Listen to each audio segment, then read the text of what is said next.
Protests continue at the Tornillo port of entry as President Trump's immigration policy continues to cause controversy. This week's series of demonstrations against the separation of families on the U.S.-Mexico border will continue this morning. News Channel 9's Estefania Seyfert is live from the Tornillo port of entry to tell us the latest lawmakers arriving in the borderland for a first-hand look at the tent city there.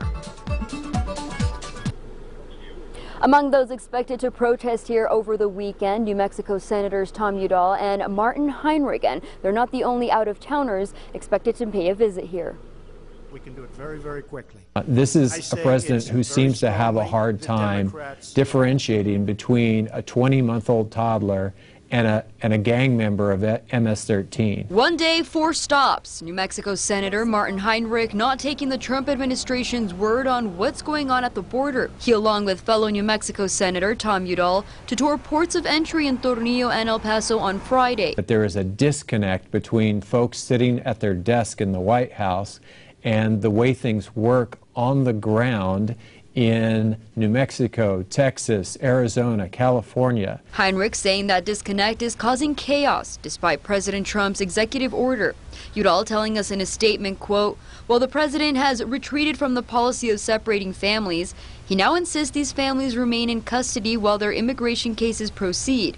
I have serious doubts that the president's new policy is lawful." Separating families can be ultimately detrimental to a child's health. With a zero-tolerance immigration policy appearing to still stand, doctors, nurses, and social workers from around Texas planning to protest Saturday. The stress of pulling away a child from a parent is huge for a child.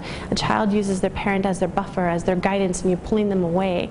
That can have long-term implications on their mental health. And calling on other health professionals to pack their white coats and stethoscopes, showing unity for the cause. That protest on Saturday will be at 9:30 a.m. here at the Tornillo port of entry. Udall and Heinrich's last stop will be in Las Cruces for a community event. Live in Tornillo, Estefania Seyfert, News Channel 9 Today. Austin